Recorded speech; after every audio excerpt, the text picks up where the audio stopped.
नमस्कार, आपका अखबार के इस अंक में आपका स्वागत है। मैं हूं प्रदीप सिंह। राजनीतिक दलों के बदलते स्वरूप के साथ साथ उनके बदलते भवनों यानी पार्टी दफ्तरों की, मुख्यालयों की बात कह लें, उनकी भी एक कहानी होती है। तो आज ऐसी ही एक पार्टी की कहानी, उसके भवनों की और उस पार्टी की कहानी जो साथ साथ चलती रही, उसके बारे में बताने जा रहा हूं कि किस तरह से पार्टी का स्वरूप बदलता रहा और किस तरह से उसके मुख्यालय का स्वरूप बदलता रहा। लेकिन एक चीज जो नहीं बदली, और इस पार्टी का इतिहास 140 साल पुराना है, लेकिन मैं आपको सिर्फ 94 साल 94 ईयर्स का इतिहास बताने जा रहा हूं कि 94 ईयर्स पहले, 94 साल पहले जो शुरू हुआ था, 2025 में भी वही होने जा रहा है। आप समझ गए होंगे पार्टी कौन सी है। कांग्रेस पार्टी की बात कर रहा हूं। देश की सबसे पुरानी पार्टी वही है। तो पहले तो अतीत से शुरू करते हैं। मैंने कहा 94 साल, 1931 याद कीजिए। 1931 मोतीलाल नेहरू देश के बड़े वकील थे और कांग्रेस के नेता भी थे। उन्होंने इलाहाबाद, जो आज प्रयागराज है, वहां अपना एक आवास बनाया। उसके बगल में आनंद भवन बनाया, जिसका बाद में नामकरण जो है स्वराज भवन के रूप में हुआ। 1931 में कांग्रेस वर्किंग कमेटी की यहां बैठक हुई है। तो वर्किंग कमेटी की बैठक हुई। अब ये तो सामान्य बात है कि पार्टियां हैं तो उनकी वर्किंग कमेटी की बैठकें होती रहती हैं, लेकिन इस बैठक में खास क्या था जो आपको 94 साल बाद भी दिखेगा। कांग्रेस पार्टी का मुख्यालय दिल्ली में 24 अकबर रोड से शिफ्ट होकर कोटला मार्ग पर जा रहा है। यह भी एक कहानी है। कांग्रेस जो है हमेशा अपने मुख्यालय के लिए, हमेशा क्या मतलब, दो ऐसे मामले हुए हैं कि पिछला दरवाजा चुनती है। यहां भी जो ये प्लॉट मिला, ये दरअसल दीनदयाल उपाध्याय मार्ग पर है, लेकिन कांग्रेस पार्टी के दफ्तर का पता दीनदयाल उपाध्याय मार्ग के नाम पर हो, यह कांग्रेस पार्टी को कैसे बर्दाश्त हो सकता है। तो उसने दरवाजा, प्लॉट का जो पिछला हिस्सा था, उस तरफ मुख्य दरवाजा बनाया और वो कोटला मार्ग है। तो कोटला मार्ग पर कांग्रेस पार्टी का मुख्यालय शिफ्ट हो रहा है। देखिए, एक के बीच में एक कहानियां जुड़ी हुई, गुथी हुई कहानियां हैं। तो इसलिए आपको लगेगा कई बार कि जो है हम मुख्य विषय जो था उससे थोड़ा शायद भटक गए, विषयांतर भी हो रहा है। विषयांतर नहीं, लेकिन उन कहानियों को भी बताने की जरूरत है। तो पहले इसी की कहानी बता देते हैं। इस प्लॉट का अलॉटमेंट ये जब तय हुआ, सरकार ने तय किया कि जो भी पार्टियां हैं, रिकॉग्नाइज्ड पार्टियां हैं, उनका मुख्यालय एक जगह पर हो और वो लुटियंस दिल्ली के बंगलों में जो चल रही थी पार्टियां, उनसे बाहर हो।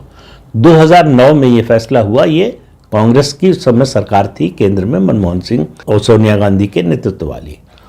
2009 में कांग्रेस को अलॉट हुआ, उसी समय बाकी दलों को भी धीरे धीरे अलॉट हुआ।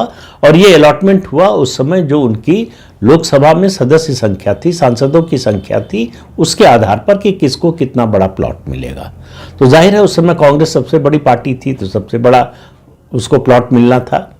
2009 में मिला और वो पूरा हो रहा है जनवरी 2025 में।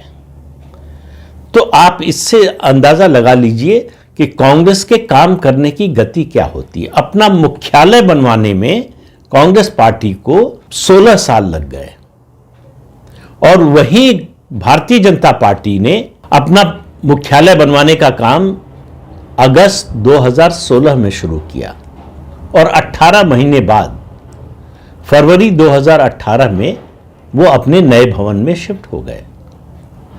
तो ये प्रधानमंत्री नरेंद्र मोदी के काम करने की रफ्तार है, और उसके साथ आप देखिए सोनिया और मनमोहन सिंह की सरकार के काम करने की रफ्तार क्या थी। ये कोई सार्वजनिक चीज नहीं बननी थी, इस तरह का कार्यक्रम नहीं था जिसमें कोई रोड़ा होता या लैंड अलॉटमेंट का, एनवायरमेंट का, किसी तरह का कोई व्यवधान, अवरोध आना, ऐसा कुछ था नहीं। 2009 से 2014 तक कांग्रेस पार्टी की सरकार रही, केंद्र में भी थी, और कुछ समय तक 2013 तक कह लें, 2009 से 2013 तक राज्य में भी थी। तो कांग्रेस के लिए इससे बेहतर माहौल कोई नहीं हो सकता था, सब कुछ उसके अनुकूल था। फिर भी कांग्रेस पार्टी अपना मुख्यालय नहीं बनवा पाई। तो अब शिफ्ट हो रही है, लेकिन हम बात कर रहे थे, हमने बात शुरू की थी 1931 से। 1931 में जो कांग्रेस वर्किंग कमेटी की बैठक हुई, उसमें जो 4 सदस्य थे उनका नाम जानना बड़ा जरूरी है। उनमें से एक सदस्य थे मोतीलाल नेहरू, दूसरे सदस्य थे जवाहरलाल नेहरू, तीसरे सदस्य थी कमला नेहरू और चौथे सदस्य थे रंजीत सीताराम पंडित। बहुत से लोगों को आप में से पता नहीं होगा कि ये कौन है। ये दरअसल मोतीलाल नेहरू के दामाद थे और उनकी बेटी विजय लक्ष्मी पंडित के पति थे। तो एक परिवार के 4 लोग कांग्रेस वर्किंग कमेटी में, जिसके 21 सदस्य अब होते हैं, उस समय मुझे याद नहीं है कि इससे कम होते थे या इतने ही होते थे, उसमें से 4 सदस्य एक ही परिवार के थे और कोई हिचक, कोई विरोध, कहीं से कोई आवाज जो है उठी नहीं। तो परिवारवाद की जो कहानी है वो वहीं से शुरू हो जाती है कि कांग्रेस वर्किंग कमेटी जो देश, उस समय ये याद रखिए कि कांग्रेस एक पार्टी नहीं थी, एक प्लेटफॉर्म थी जिसमें हर विचारधारा के, हर तरह की सोच के लोग आजादी के आंदोलन के कारण जुड़े हुए थे।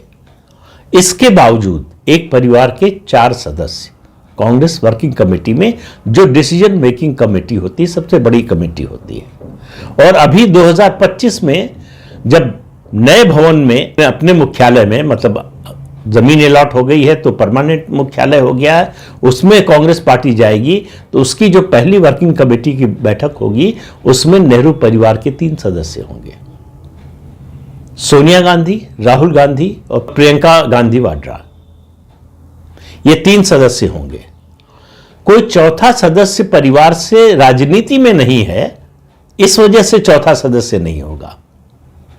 तो आप सोचिए 94 साल पहले जो सिलसिला शुरू हुआ था वो आज तक जारी है। इसको अगर आप वंशवाद नहीं कहेंगे तो और क्या कहेंगे कि 94 साल में कांग्रेस पार्टी में कुछ बदला नहीं और परिवार की सोच में कोई परिवर्तन आया नहीं। अब जिस मार्ग पर गई, कोटला मार्ग, दीनदयाल उपाध्याय मार्ग, दरअसल उसका नाम रखा गया था 1972 में। पहले ये राउज एवेन्यू के नाम से जाना जाता था। ये इस सड़क का नामकरण जो है वो अलेक्जेंडर मैकडोनल्ड राउज के नाम पर था और इस मार्ग का नाम बदलकर 1972 में, उस समय मेट्रोपॉलिटन काउंसिल हुआ करती थी दिल्ली में, विधानसभा नहीं होती थी, जब जनसंघ के Vijay Kumar Malhotra chief executive councillor चुने गए, सीईसी, जो आज मुख्यमंत्री होता है, तब उन्होंने इसका नया नामकरण किया था और इसके सामने जो है पार्क, वहां पर दीनदयाल उपाध्याय की मूर्ति लगवाई थी। तो आप समझ सकते हैं आज उसी के सामने, उसी पार्क के सामने बीजेपी का मुख्यालय है। उस मार्ग पर भला कांग्रेस का मुख्यालय का पता कैसे हो सकता है?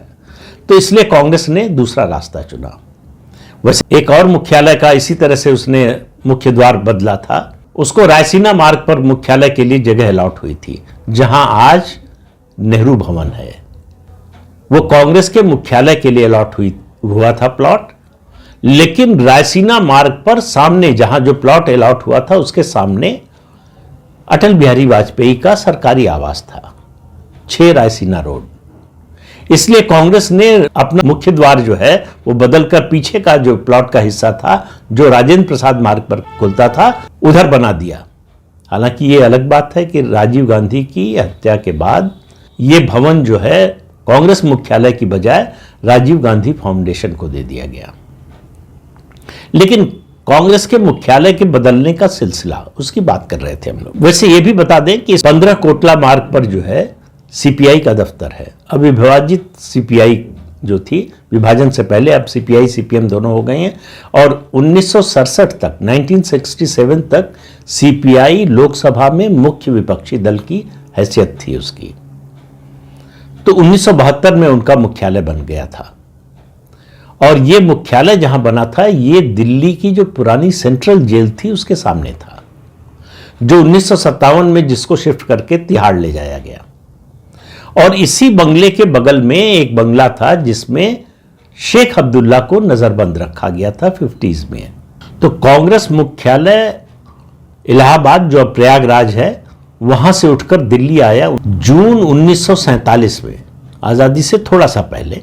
7 जंतर मंतर, अब भी वो भवन है, वहां पर कांग्रेस का मुख्यालय बना। जवाहरलाल नेहरू यहां पर पार्टी के कामकाज के लिए अक्सर आते जाते रहते थे। 15 जून 1947 को विभाजन की रूपरेखा पर कांग्रेस में जो विचार हुआ वो इसी भवन में यहीं पर बैठक हुई थी जिसमें विचार हुआ, जिसमें विभाजन को अंतिम रूप दिया गया था कांग्रेस की ओर से। 1959 में नेहरू जी ने प्रधानमंत्री रहते हुए अपनी बेटी इंदिरा गांधी को कांग्रेस का राष्ट्रीय अध्यक्ष बना दिया। हालांकि उनके समर्थक जो है ये बात बताने की बड़ी कोशिश करते हैं कि नेहरू जी ने कहा कि जिस बैठक में ये फैसला होगा उसमें मैं नहीं रहूंगा। अरे भाई, अगर आप नहीं चाहते थे तो रोक देते। ऐसा तो था नहीं कि उस समय किसी की हिम्मत थी कांग्रेस में कि नेहरू एक स्टैंड ले लें, उसके बाद जो है बाकी लोग उसको न माने। तो ये एक नाटक था। उन्होंने वंशवाद का सिलसिला शुरू किया। जो मोतीलाल नेहरू ने जो बीज बोया था उसको वृक्ष बनाने का प्रयास शुरू किया जवाहरलाल नेहरू ने। 1959 में 1959 में इंदिरा गांधी को कांग्रेस का राष्ट्रीय अध्यक्ष बना दिया गया और 1969 में कांग्रेस का विभाजन हो गया। उस समय एस निजलिंगप्पा जो कर्नाटक के थे, कर्नाटक के मुख्यमंत्री भी रह चुके थे, वो कांग्रेस के राष्ट्रीय अध्यक्ष थे। कांग्रेस का विभाजन हुआ तो दो गुट बन गए, एक कांग्रेस ओ बन गया, एक कांग्रेस आर बन गया। कांग्रेस ओ निजलिंगप्पा के पास था, उन लोगों के पास था कांग्रेस संगठन या ऑर्गेनाइजेशन के नाम से। उस संगठन के पास यानी निजलिंगप्पा वाले फैक्शन के पास 7 जंतर मंतर का कब्जा हो गया।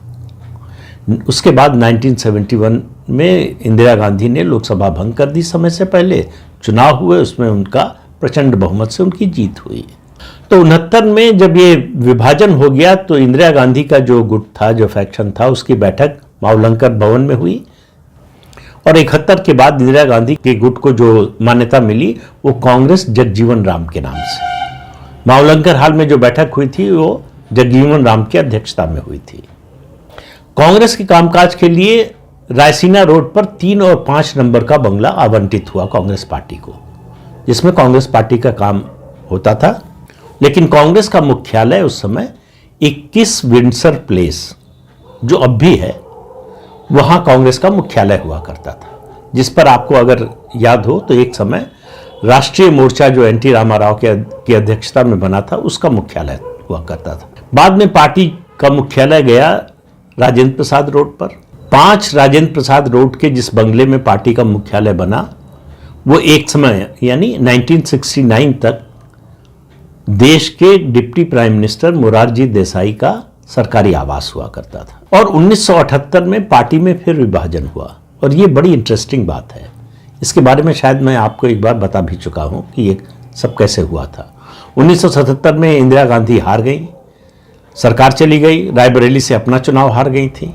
पार्टी का जुलाई 1977 में पार्टी के संगठन का, पार्टी के अध्यक्ष का चुनाव हुआ। इंदिरा गांधी ने फैक्शन की ओर से, उनका विरोध कौन कर रहा था? जो Indira is India, India is Indira का नारा लगा रहे थे इमरजेंसी में, और सिद्धार्थ शंकर रे जिन्होंने इमरजेंसी का सुझाव दिया था। इंदिरा गांधी ने के ब्रह्मानंद रेड्डी को उम्मीदवार बनाया। के ब्रह्मानंद रेड्डी भारी बहुमत से जीत गए और जीतने के बाद वो दूसरे फैक्शन से मिल गए कुछ समय बाद। और 1 जनवरी 1978 को उन्होंने इंदिरा गांधी को कांग्रेस पार्टी से निकाल दिया। तो पार्टी का फिर से विभाजन हुआ और दूसरा जो गुट था इंदिरा गांधी विरोधी, उसके अध्यक्ष बने देवराज अरस, जो कर्नाटक के मुख्यमंत्री थे। तो देवराज अरस, ब्रह्मानंद रेड्डी, ये सब लोग बाद में जो है वो वापस आ गए इंदिरा गांधी के साथ। तब चुनाव आयोग ने फैसला दिया कि असली कांग्रेस जो है, जो ऑल इंडिया कांग्रेस कमेटी कहलाएगी, वो इंदिरा गांधी वाला फैक्शन है, क्योंकि दूसरे फैक्शन से कई लोग इधर आते जाते रहे। जो उधर थे इधर आ गए, इधर से कुछ लोग उधर चले गए, तो वहां से कांग्रेस आई बनी। जो ये विभाजन हुआ, कांग्रेस इंदिरा नाम से कांग्रेस आई बनी है और इसका मुख्यालय बना 24 अकबर रोड, जो अभी तक था। एक वकील थे वीएम सैयद मोहम्मद, जिन्होंने इंदिरा गांधी के फैक्शन का जो है कोर्ट केस लड़ा था, तो उनको भी पुरस्कृत किया इंदिरा गांधी ने। कोर्ट केस जीतने के बाद उनको लंदन में भारत का हाई कमिश्नर बना दिया गया। तो ये बात क्यों कह रहा हूं मैं? ये इसमें जो है पार्टी का स्वरूप कैसे बदलता रहा, मुख्यालय कैसे बदलता रहा, उसमें कहाँ फिट होती है। कांग्रेस पार्टी अपने वफादारों को किस तरह से पुरस्कृत करती रही है, उसका लंबा इतिहास है जो आज तक जारी है। इसीलिए आपको कांग्रेस के वफादारों की संख्या खासतौर से इंटेलेक्चुअल्स में और कई मायने में पत्रकारों में भी मिलेगी, और राजनीतिक लोगों में तो है ही। एस एल शक्धर जो है, जो मुख्य चुनाव आयुक्त थे, उन्होंने मान्यता दी इंदिरा गांधी के इस गुट को, कांग्रेस हाई को, कि ये असली कांग्रेस है। हालांकि एस एल शक्धर के बारे में ये बताना जरूरी है कि बहुत ही योग्य और ईमानदार मुख्य चुनाव आयुक्त थे। उन्होंने ही 1982 में गढ़वाल लोकसभा सीट का बाई इलेक्शन रद्द किया था इंदिरा गांधी के न चाहने के बावजूद, जिसमें हेमवती नंदन बहुगुणा उपचुनाव लड़ रहे थे। 1980 में वो कांग्रेस के टिकट पर जीते थे, इंदिरा गांधी के साथ थे। इंदिरा गांधी से मतभेद हुआ संजय गांधी के कारण, पार्टी छोड़ दी। उस समय कोई एंटी डिफेक्शन लॉ नहीं था, फिर भी हेमवती नंदन बहुगुणा ने लोकसभा की सीट से भी इस्तीफा दे दिया। मुझे लोगों ने कांग्रेस के सिंबल पर चुनाव जिताया था, इसलिए मैंने पार्टी छोड़ दी, तो मैं सीट भी छोड़ रहा हूं। और उस चुनाव में तो मतलब गजब ही हुआ था। इस देश में उस तरह का उपचुनाव तो शायद ही कभी हुआ हो, जब देश के 6 मुख्यमंत्री कांग्रेस के अपना स्टेट हेलीकॉप्टर लेकर चुनाव प्रचार कर रहे थे एक बाई इलेक्शन के लिए, और इंदिरा गांधी हर विधानसभा क्षेत्र में गई चुनाव प्रचार करने। फिर और उसके बावजूद धांधली कराने की कोशिश हुई। एक बार काउंटर मांड हुआ, उसके बाद दूसरी बार उपचुनाव हुआ और हेमवती नंदन बहुगुणा चुनाव जीते। तो जो दूसरा गुट बना था 1978 में, उसको नाम मिला था कांग्रेस सोशलिस्ट। और उस गुट का अध्यक्ष कौन बना? बगावत करके जो निकले थे वसंत दादा पाटिल की सरकार से, शरद पवार, वो उस गुट के अध्यक्ष बने, जिन्होंने बाद में उस पार्टी का मर्जर जो है कांग्रेस में 1985 में कर दिया। तो इस तरह से कांग्रेस मुख्यालय और कांग्रेस पार्टी में जो निरंतर बदलाव होता रहा, ये उसकी कहानी है। तो अब इंदिरा भवन के नाम से नया मुख्यालय बना है कांग्रेस पार्टी का, उसमें कांग्रेस पार्टी शिफ्ट हो रही है।